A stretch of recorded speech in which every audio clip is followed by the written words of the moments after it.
ndị isi ọchịchị nke Anambra steeti enyego ọrụ ngo maka ịrụgharị okporo ụzọ dịgasị iche iche nakwazi abụọ bụ ndị nke ọhụrụ. Ozi si n'aka kọmishọna na maka mgbasa ozi na steeti a bụ Paul Nwosu na-akọwa na okporo ụzọ a gụnyere nke ahụ si Achịna wee gaba One pụta Ọgbọji nke ogo ya dị kilomita 7.8 ma bụrụ nke o kwupụtara na ahafere n'aka ụlọọrụ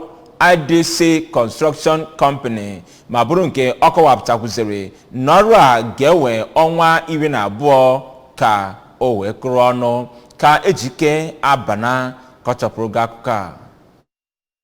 Ya bụ akwụkwọ ozi nke ọ bụ onye kọmishọna na-ahụ maka mgbasa ozi binyere aka na ya si kọwaa ya bụ ụzọ bụ ndị gụnyere ụzọ Achịna One Ọgbọji nke ogologo ya pụtara ihe karịrị kilomita 7 ebe obosara ya pụtakwara ihe karịrị mita 7 nke ọ bụ ụlọọrụ IDC Construction Company ga-arụ ya n'ego one karịrị ijeri naira 4 bụkwa nke a ga-arụcha n'ime ọnwa 12 ma ebido ya. Ya bụ akwụkwọ ozi họpụtakwara ụzọ ndị dị n'Isuọfịa nke ogologo ya karịrị kilomita 9 bụ nke enyere ụlọọrụ Stefanuti Tox Hapel Limited n'ego karịrị ijeri naira 5 bụ nke a ga-arụchakwa n'ọnwa 12. Dịka ọ na-akọwakwa a ga-arụgharịkwa ụzọ Ifite Ọgwarị bụ nke enyekwara ndị New Idea Construction Company n'ego karịrị nde narị naira 6 bụ nke a ga-arụchakwa ya n'ọnwa 4. Ọ kọwara na Savinovo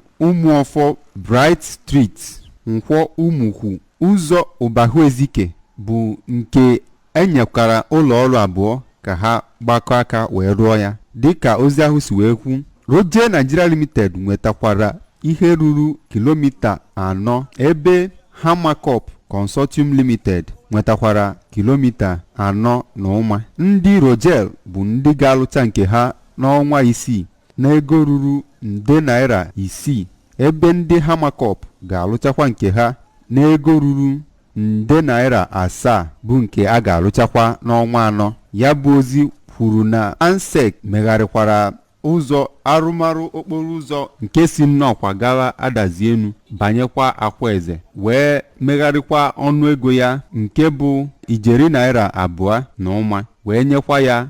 Benjaf International Limited nke a ga-atụ anya a ga-arụchakwa ya n'ọnwa 12.